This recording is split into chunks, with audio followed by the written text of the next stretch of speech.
Good morning, students. Welcome again here in this video tutorial. Myself Nashima Khan, and students, as you all of you know that we are discussing our chapter number 4 from history, the Mughal Empire. Student, this is your lecture number 3. Before going to explain the chapter, I would like to tell you some important thing also. Just as you all of you know that we have to follow some COVID-19 appropriate behavior instructions also. First of all, wear mask properly. Then stay at least 6 feet from others. How much feet from others you have to stay? Yes, stay at least 6 feet from others. Then wash your hand frequently, always with soap, water for at least 20 seconds. How much seconds at least you have to wash your hand with soap and water? Yes, at least 20 seconds. Remember, do not touch your eyes, face, and nose, and do not share your food or drink with others. Now, just come back to your chapter number 4, the Mughal Empire, and this is your lecture number 4. Our next topic is Mughal relations with other rulers.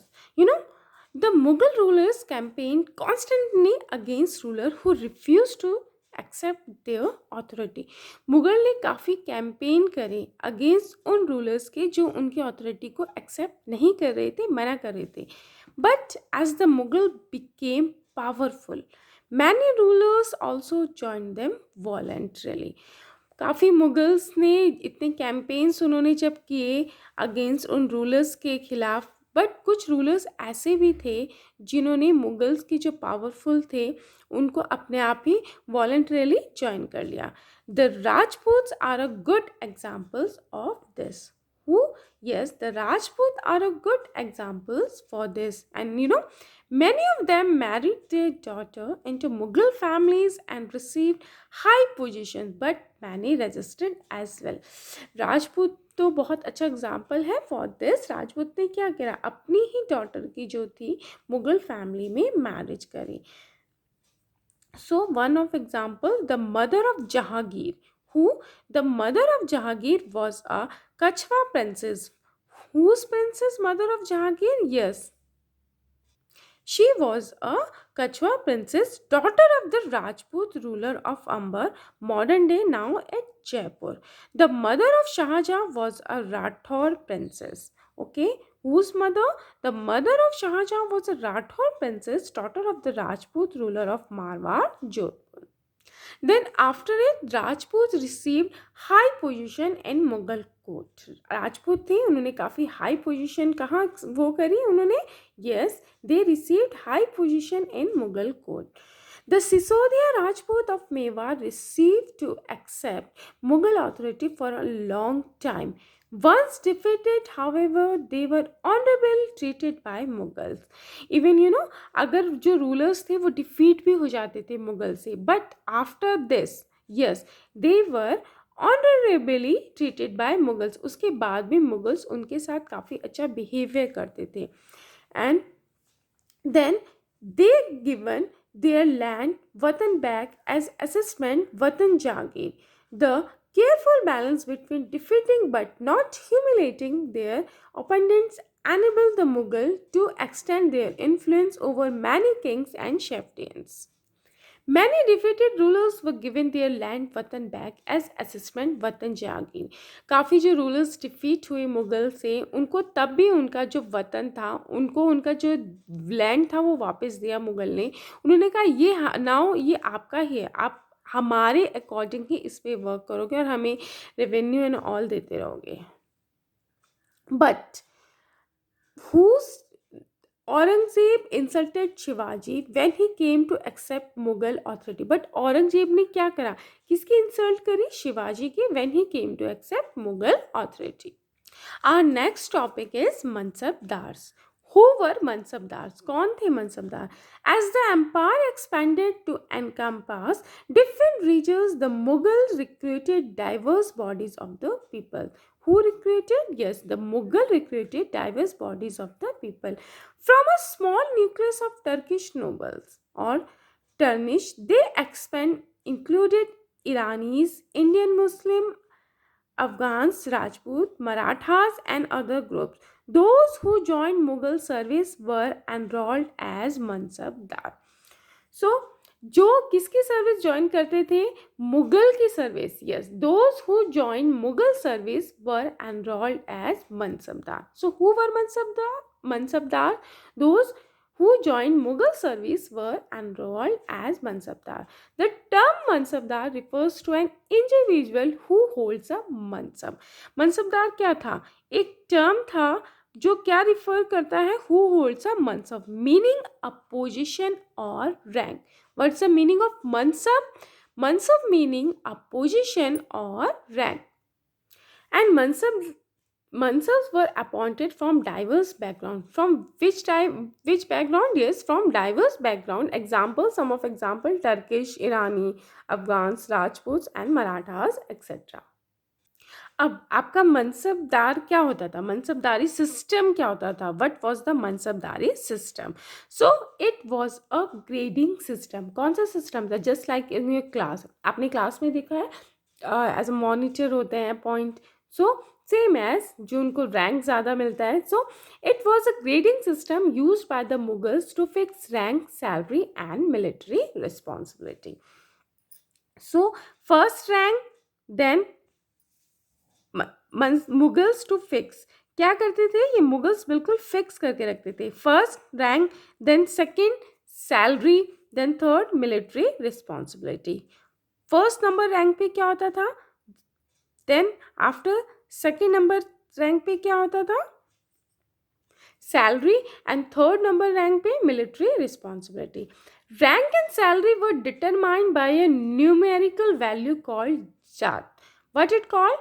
जो भी उनकी rank and salary जो भी determined होती थी numerical values में, उसको क्या बोलते थे? जात. यानी कि उनकी जो भी वैल्यू थी, जितनी भी उनको सैलरी मिलती थी, वो क्या डिटरमाइन करती थी? उनकी जात. The higher the zat, the higher noble position and salary. So जितनी हायर उनकी जात होती थी, वैसे ही उनकी क्या होती थी? हायर नोबल और उनकी पोजीशन और salary.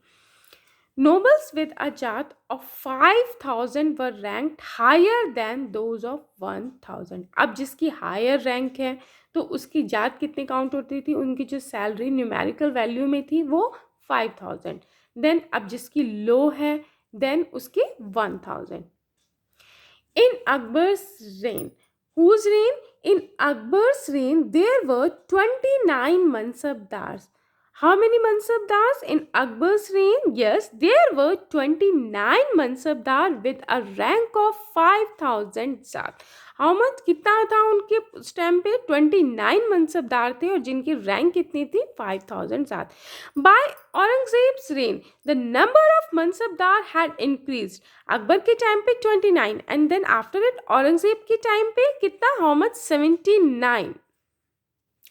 Now our next topics functions of mansabdar. अब मनसबदार तो हो गए बेटा कि उनकी रैंक के हिसाब से ही उनको काफ़ी सैलरी मिलती थी, उनको ज़ात मिलती थी जो उनकी पोजीशन और रैंक थी.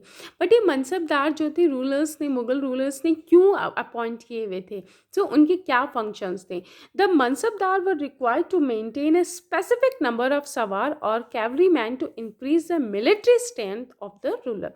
उनकी क्या रिस्पॉन्सिबिलिटी कि कभी वॉर हो जाए हमारे उसमें तो रेन में, तो एकदम से ये मनसबदार की रिस्पॉन्सिबिलिटी थी कि वो जो है बिल्कुल रेडी रहें ताकि जो है वो प्रोवाइड करा सके. क्या? मिलिट्री रिस्पॉन्सिबिलिटी उनको दी जाती थी. स्पेसिफिक नंबर जो कैवरी मैन थे और वो थे उनको वो इंक्लूड करके रखें ताकि मिलिट्री जो स्ट्रेंथ है वो रूलर की इंक्रीज हो. एकदम से कोई वॉर हो जाए तो उसके लिए अवेलेबल हो जाए people. कैवरी man were registered and horses were branded. जो कैवरी मैन थे उनको रजिस्टर्ड करके रखा जाता था और जो हॉर्स थे वो किसके हॉर्स हैं किसके नहीं है वो भी सारा ब्रांडेड रखते थे. वो मनसबदार, ये उनकी रिस्पॉन्सिबिलिटी थी. Military responsibility required him to maintain a specified number of सवार और कैवरी मैन कि कितने सवार हैं कितने कैवरी मैन हैं उनकी मिलिट्री में, उनकी ही ये सारी रिस्पॉन्सिबिलिटी थी. And then receive money to pay them as salary. Yes, और उनको मनी भी ये पे करते थे. Mansabdar received their salary as revenue assessment, not land itself called Jagir. Yes, what Mansabdar received? Yes, Mansabdar received their salary as revenue assessment. किसके उसमें receive करते थे? रेवेन्यू असिस्टेंट में.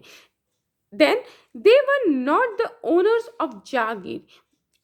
वो ओनर्स नहीं थे जागीर के. They had right to collect revenue for jagir. But they had right, yes, mansabdar had right to collect revenue from jagir, but they were not the owners of jagir, so they only receive their salaries as revenue assessment, not land itself. Mansabdar did not reside or administer their Jagir. They served in some other part of the country. These Jagirs were carefully assessed so that their revenue were roughly equal to the salary of the Mansabdar.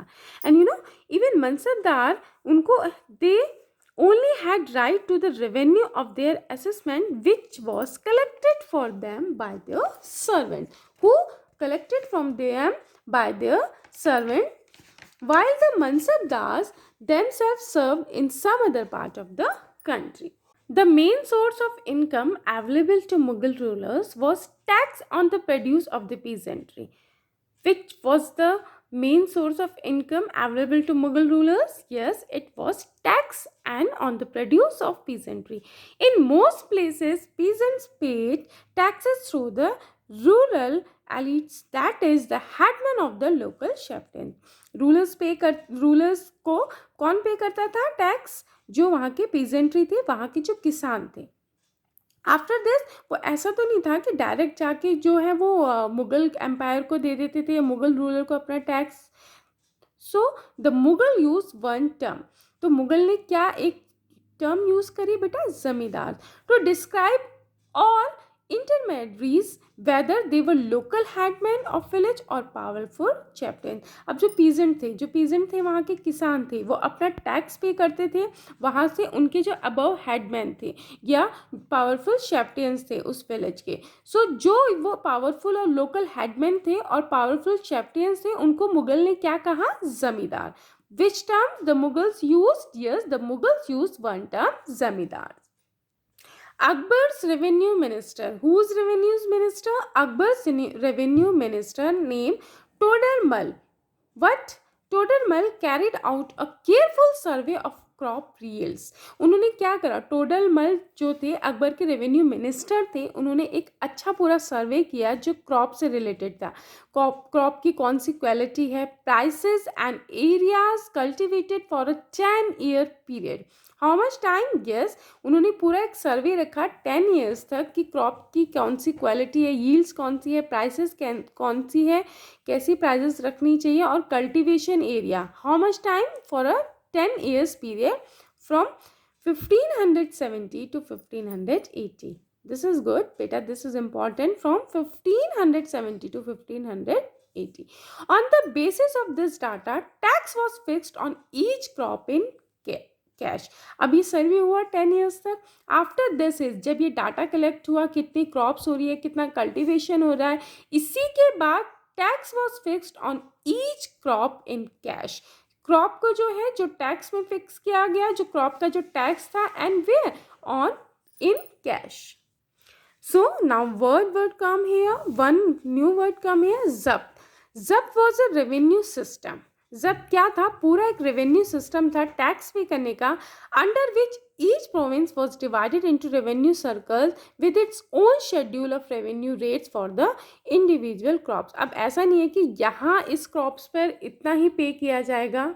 सो एक ऐसा revenue system था कि जो area था, एक area को equal parts में divide कर दिया, यानी कि मान लीजिए एक एरिया को 4 पार्ट्स में डिवाइड कर दिया. 4 पार्ट्स में डिवाइड कर दिया तो एक पार्ट में जितनी क्रॉप्स में लागत आ रही है, जितने क्रॉप्स में उसकी इनकम हो रही है, उस क्रॉप्स में कितना उसको फ़ायदा हो रहा है, उसी हिसाब से वहाँ का क्या टैक्स किया गया, फिक्स किया गया. वैसे ही दूसरे प्लेस का. तो ये क्या था? ये जब्त was a revenue system under which each province was divided into revenue circle. Each province को किस में डिवाइड कर दिया गया था बेटा? रेवेन्यू सर्कल में, with its own schedule of revenue rates for individual crops. अलग अलग क्रॉप्स के लिए अलग अलग रेट जो है उन्हें टैक्स में पे करने थे. As you all of you know that Akbar's revenue minister Todermal carried out a careful survey of crop yields for a 10 years period. On the basis of this data, जो भी वो डाटा कलेक्ट करा उन्होंने उस सर्वे के बाद, जो भी डाटा उन्होंने कलेक्ट करा उस सर्वे के बाद, सो ईच क्रॉप की कैश के हिसाब से टैक्स और रेवेन्यू फिक्स कर दिया गया. And you know, it was prevalent in those areas where Mughal administrators could survey the land and keep very careful account. But ये जब्त का जो सिस्टम था कि उन्होंने पूरे क्रॉप्स के हिसाब से ही वो रेवेन्यू लगाया, टैक्स लगाया, उसके बाद वो ज़मींदार कलेक्ट करते थे और फिर वो मुग़ल डिपार्टमेंट को पे करते थे. बट ये सारे इलाके में बेटा नहीं हो पाया survey. This was not possible in province such as Gujarat and Bengal. Even in some areas, the zamindars exercised a great deal of power. The exploitation by Mughal administrators could drive them to rebellion. Yes, who? Exploitation by Mughal administrators could drive them to rebellion. कई जगह जब exploitation भी हो जाता था तो उसमें भी मुगल एडमिनिस्ट्रेटर्स का rebellion भी create हो जाता था. Sometimes zamindars and peasants of the same caste allied in rebelling against Mughal authority. Sometimes क्या है कि पीजेंट्स और उसमें जो जमींदार थे वो भी रेबेलियन कर देते अगेंस्ट मुगल अथॉरिटी के.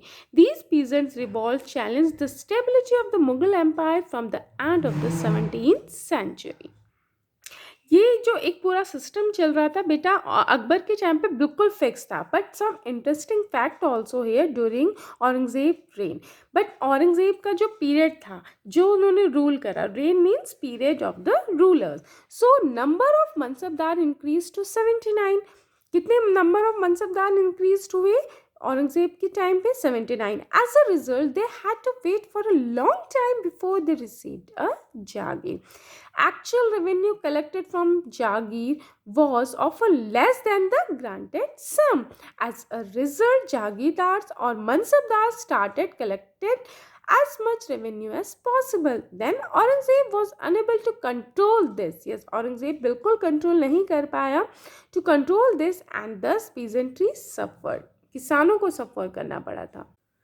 Now student, just let's come here. Our next topic is Akbarnama and Ain-e-Akbari. This is important. Akbar ordered one of his close friend and courtier Abul Fazl. So who was Abul Fazl? Abul Fazl was Akbar's close friend and courtier. He was given the responsibility of writing the history of his reign. किसने responsibility दी? अकबर ने responsibility दी. किसको? To home? Abul फजल को, कि वो पूरा एक right करे किसकी हिस्ट्री में, जो उनकी हिस्ट्री भी थी, जो उनका टाइम पीरियड था. रेन. रेन क्या होता है बेटा? पीरियड ऑफ समवन, किंग और रूलर और क्वीन. जो भी किंग है, क्वीन है या कोई रूलर्स है, उसका टाइम पीरियड कौन सा गया. So that's why Abul Fazl wrote a 3-volume history. How much he wrote a history of Akbar's reign? Yes, he wrote a 3-volume history of Akbar's reign titled Akbarnama. What? Title Akbarnama. 3 parts में उसको 3-volume history part में divide किया गया. The number 1 is volume 1. It dealt with Akbar's ancestors, यानी कि जो अकबर के पूर्वज थे, लाइक बाबर हो गया, हुमायूं हो गया. सो उनके बारे में जो भी कहा गया, as you all of you know that कि वी हैव ऑलरेडी स्टडीड कि जो उनके एंसेस्टर्स थे, यानी कि Babur, then after Humayun, then उनके एंसेस्टर्स थे उसके बारे में. After this volume 2 it recorded the events of Akbar's reign. Second volume में क्या रिकॉर्ड किया गया कि अकबर्स ने अपने टाइम पीरियड में, जो उनका टाइम पीरियड था रूलर, उनका अकबर का रूल करने का, उसमें उन्होंने क्या क्या इवेंट्स करे. Then volume 3 it is also important. It is the Ain-e-Akbari. It deals with the number 3 is Ain-e-Akbari. Which one? The number 3 Ain-e-Akbari. It deals with क्या? What? Akbar's administration, household, army. Which number 3 dealt? Yes, it dealt with Akbar's administration, household, army, the revenues, the geography of his empire, the traditional and culture of the people living in India. कौन कौन से tradition थे, culture थे जो उनके rain के time पे हुए. Statistical details about crops, yields, prices, wages and revenue. What? Yes, detail about crop, yields, prices, wages and revenue. So student, for today that's it. Thank you all of you. Have a nice day ahead.